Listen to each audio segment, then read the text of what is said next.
Hello everyone and welcome back to all. So friends, आज की इस वीडियो में मैंने आप लोगों को बताया था, पहली वाली जो वीडियो थी हमारी, मैंने उसके अंदर आप लोगों को नोट मेकिंग की वीडियो बना करके दी थी। आप लोगों को कौन कौन सी स्टेशनरी यूज़ करनी है मैं आपको इस वीडियो में, पहले वाली वीडियो में मीन्स बता चुकी हूँ कि आपको कौन सी स्टेशनरी मेनली यूज़ करनी है और कैसे यूज़ करनी है, कैसे कौन से पेपर यूज़ करने, सब कुछ मैं बता चुकी हूँ आप लोगों को। बट मैंने ये नहीं बताया था आप लोगों को कि आप लोगों को नोट मेकिंग करनी कैसे, नोट मेकिंग उस बगैर आपको बुक में से सेलेक्ट कैसे करनी होती है। आप करते हो ना, सारे वर्ड्स पर हाईलाइट कर देते हो तो ये रेनबो कलर की बुक हमारी जो बन जाती है, हमें वो नहीं करना। मेनली हमारे नोट्स बनाने का तरीका क्या है आपको मैं बताऊँगी। और नोट्स बनाने के बाद जब आप बुक में ऐसे करके लाइन अप खींच देते हो, सर्कल कर देते हो, डजेंट मैटर, आपका जो दिल करे वो करा करो। बट उसके बाद जो नोट मेकिंग करने के बाद हमें अपने एक पेपर पे, कॉपी पे, जिस पे भी आपको उतारनी है, तो उस पर उतारे कैसे, मीन्स आपको नोट डाउन कैसे करना है, नोट मेकिंग अपनी कॉपी में करनी कैसे है, वो मेन आपकी कॉपी नोट मेकिंग की ही बनेगी, तो वो आपको करनी कैसे ये मैं आपको उस वीडियो में बता दूंगी। पहले हम चलेंगे अपने बुक की तरफ। बुक पे मैं आपको चैप्टर रीड करके बताऊंगी, फिर उसके अंदर जो टॉपिक होगा उसके बाद जो कीवर्ड्स निकलेंगे, कीवर्ड्स में आपको बता दूँ कीवर्ड्स होते क्या है। मैंने आपको बताया जैसे कि अगर आप कोई टॉपिक पढ़ रहे हो, ठीक है, मैं आपको जैसे कि बुक पे अभी ले जा करके समझा दूंगी। वो टॉपिक पढ़ते पढ़ते कुछ वर्ड्स ऐसा आते हैं इंपॉर्टेंट। अब मैंने आपको बोला कि आपको पूरे सेंटेंस हाईलाइट नहीं करने।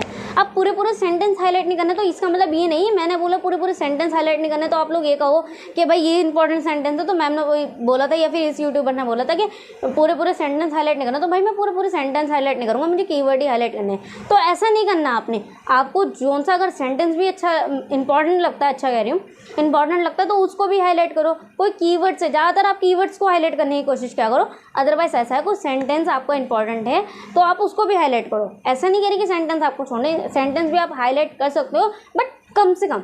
ओके, कीवर्ड ज़्यादा से ज़्यादा और सेंटेंस कम से कम, क्योंकि हमें लंबा अगर ज़्यादा खींच देंगे तो बुक में और हमारे नोट्स में कुछ फ़र्क नहीं बचेगा।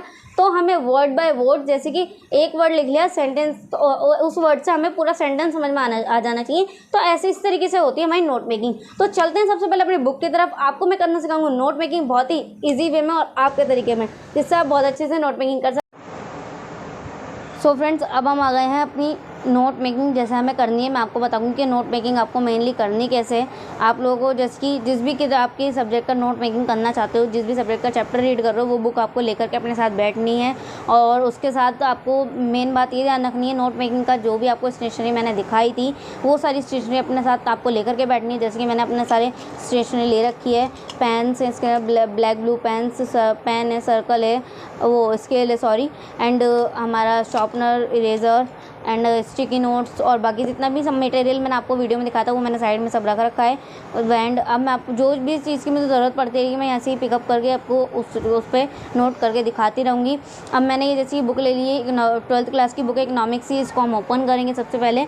और अब मैं आपको फर्स्ट चैप्टर से ही बता देती हूँ। मैं इसके फर्स्ट चैप्टर पर चलती हूँ फटाफट से, बिना टाइम वेस्ट किए।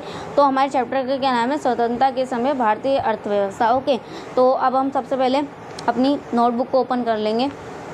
मुझे हाथ के हाथ मैंने आपको हैंड टू हैंड आपको नोट्स बनाने हैं, तो कॉपी सारा सामान साथ में लेकर के बैठिए। हमारे चैप्टर का नाम है स्वतंत्रता के समय भारतीय अर्थव्यवस्था।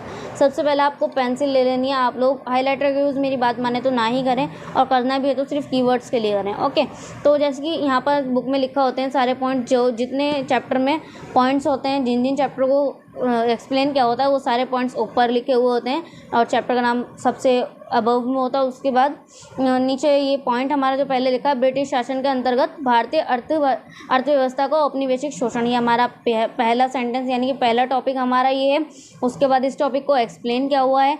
टॉपिक इतना अच्छा नहीं है, इसके अंदर कुछ इतनी मेन बात नहीं है जो एक्सप्लेन की गई हो, जो हमें अंडरलाइन करने की या हाईलाइट करने की ज़रूरत है। तो हम इसके मेन पॉइंट मैं आपको बता दूं। सबसे पहले इसके अंदर हमें इसी के कुछ पॉइंट दिए हुए हैं, पॉइंट 1 और आगे भी दिए हुए हैं पॉइंट 2, पॉइंट 3 करके। तो हम इनके जो पॉइंट हैं उसको देख लेते हैं एंड इनको एक्सप्लेन भी क्या हुआ है। तो पहला पॉइंट क्या है हमारा, कृषि क्षेत्र का औपनिवेशिक शोषण।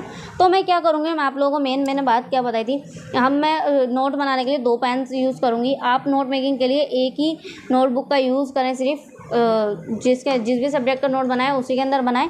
एंड आपको ऊपर क्या करना है, बुक का नाम एंड चैप्टर का नाम, चैप्टर नंबर ज़रूर लिख लें ताकि आप कंफ्यूज ना हो। बाकी एक ही नोटबुक का यूज़ करें नोट मेकिंग के लिए। तो सबसे पहले मैं ऊपर लिख देती हूँ इको, क्योंकि ये मेरी इकोनॉमिक्स की बुक है।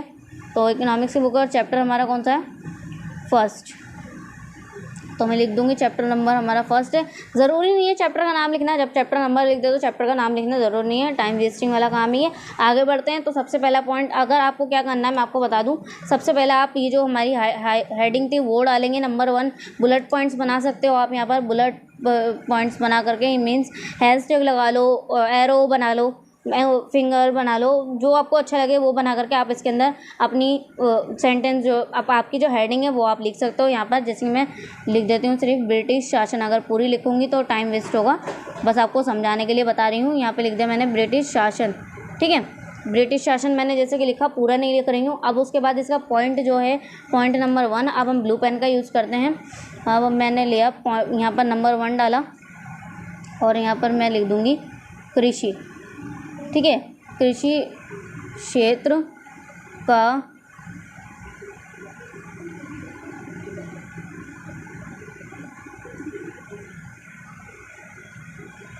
औपनिवेशिक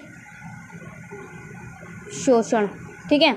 तो ये जो है हमारा मेन पॉइंट, अब मैंने आपको बताया ना इसके अंदर पॉइंट दिए हुए हैं, तो इसी तरीके से हम अपने इन पॉइंट्स को हम एक्सप्लेन नहीं करेंगे। ये पॉइंट्स आपको अपनी लैंग्वेज में समझना है, बस ये पॉइंट्स मेन हैं। अगर आपका आता है क्वेश्चन ये 3 नंबर में ऐसा आ जाता है ना, ब्रिटिश शासन के बारे में अगर पूछ लिया जाता है तो इस टाइप से आप लिख सकते हो।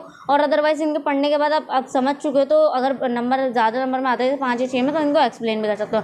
लेकिन मैं आपको सलाह देनी चाहूँगी, नोट मेकिंग में सिर्फ आप ये जो आपका जो दिया हुआ है ये ग्रीन कलर से मेन करके हेडिंग के हिसाब से, तो इसको आप ऐसे ही लिख लें। तो इसी टाइप से हम तीनों पॉइंट्स इसके लिख लेंगे और इन्हें एक्सप्लेन करने की ज़रूरत नहीं है, बस आप पढ़ लें। अगर कोई ऐसा पॉइंट आता है हाँ भाई ज़रूरी है तो उसको लिख सकते हैं आप, अदरवाइज़ मैं आपको आगे समझा देती हूँ। आगे क्या हमारा सेकंड पॉइंट, जैसे कि ये स्वतंत्रता के समय भारतीय अर्थव्यवस्था, तो ये थोड़ा सा इंपॉर्टेंट है, ये पूरा हेडिंग लिख सकते हैं आप। फिर उसके बाद ये जो पॉइंट्स दिए हुए हैं 1, इधर बहुत सारे पॉइंट्स दिए हुए हैं 2, 3, 4, 5, 6, ठीक है। तो 4, 5, 6 और आगे भी दिए हुए हैं 7, 8, 9, 10। अब इसके अंदर 10 पॉइंट्स दिए हुए हैं। अब आप लोग सोचोगे कि भाई 10 का 10 पॉइंट्स लिख लेंगे और 10 के 10 पॉइंट्स को एक्सप्लेन भी करना है, तो ये नोट नहीं है तो बुक ही हो गई। तो मैं आपको एक सलाह देनी चाहूँगी कि आपको क्या करना है, ये जैसे कि 10 पॉइंट्स दिए हुए हैं, इसमें से कम आपको 6 से 7 पॉइंट्स याद कर लेने हैं। सिर्फ पॉइंट्स याद कर लो, बाकी इन्हें समझ लो कि भाई गतिहीन अर्थव्यवस्था का मतलब क्या है, पिछड़ी हुई अर्थव्यवस्था का मतलब क्या है, कृषि का पिछड़ापन क्या है, ये आप समझ लो। बाकी सिर्फ मेन तो यही है कि ग्रीन वाला वर्ड जो है, आपको ये ग्रीन वर्ड्स जो हैं ये याद कर लो आप, और इनको कम से कम 5 से 6 अपनी नोट मेकिंग जो आपकी बुक है जिसमें नोट आप बना रहे हो उसमें लिख सकते हो। ओके, तो ऊपर हम हेडिंग डालेंगे एंड नेक्स्ट आपको ये पॉइंट्स आप बुलेट बना करके लिख सकते हो।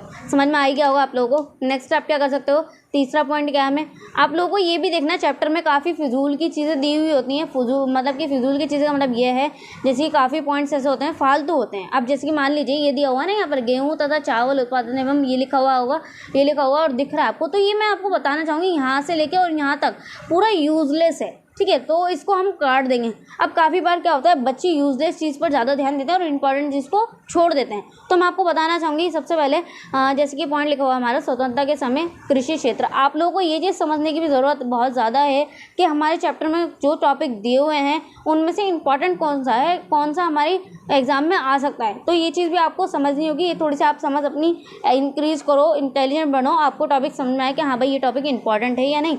तो मेरे लिए इंपॉर्टेंट पॉइंट्स जो था वो मैंने, जो नहीं था वो मैंने कट कर दिया। स्वतंत्रता के समय कृषि के क्षेत्र, ये हमारा मेन पॉइंट हो गया, इसको हम लिख लेंगे।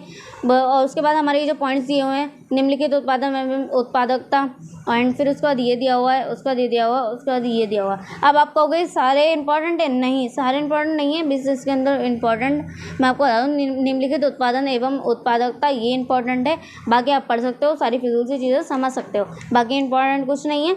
ओके, एंड मैं आपको बता दूं ये भी सारी फिजूल की चीज़ें, देखो चैप्टर में फिजूल की चीज़ें बहुत सारी दी हुई हैं, आपको सारी ही नहीं समझनी। उसके आगे मैं आपको बढ़ा दूं, देखो देखो देखो एक मिनट, ये हमारा जो कुछ ऐसी लिखी हो टॉपिक से आउट जा रही हो जो चीज़, वो चीज़ हमारी फालतू होती है, तो उस चीज़ को छोड़ करके आप आगे बढ़ा करो।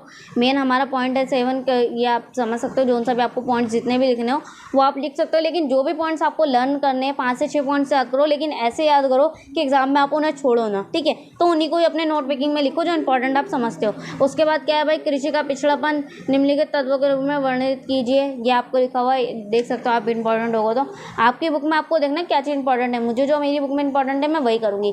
मेरा नेक्स्ट जो टॉपिक है स्वतंत्रता के समय औद्योगिक क्षेत्र, ये चीज़ बहुत ज़्यादा इंपॉर्टेंट, तो मैं अपनी बुक में भी इस पर IM पे लिख दूंगी, मतलब कि इंपॉर्टेंट लिख दूंगी। एंड अपने नोट मेकिंग का भी इसको हिस्सा बनाऊंगी, बहुत ही ज़बरदस्त तरीके से, बहुत ही अच्छे से लिखूंगी इसको। और उसके बाद ये हमारा हस्तशिल्प का पतंग, ये बहुत ज़्यादा इंपॉर्टेंट है। बाकी इसके बाद जो पॉइंट दिए हुए हैं तो आप इस टाइप से अपनी नोट मेकिंग बुक में कॉपी में कर सकते हो। ओके, अब मैं आपको बता दूं स्टिकी नोट्स पर आपको क्या करना है। जैसे कि मैंने स्टिकी नोट खोला, अब जैसे कि मैंने ये बोला था कि ये मेरा मेन पॉइंट जो है, मेन टॉपिक है, तो मैं अब क्या करूँगी, जैसे कि लिखा ना स्वतंत्रता के समय औद्योगिक क्षेत्र, तो उस मैप पर लिख दूंगी मेरा जो इंपॉर्टेंट है, मैं इंपॉर्टेंट करके लिख दूंगी। यहाँ पर लिखूंगा IMP एंड फिर मैं इसका यहाँ पर बुलेट बना दूंगी। फिर उसके बाद यहाँ पर लिख दिया मैंने जो यहाँ पर लिखा हुआ है टॉपिक, वही मैं लिख दूंगी ऊपर सेम, स्वतंत्रता के समय, पूरा इस तरीके से आप लिख दो।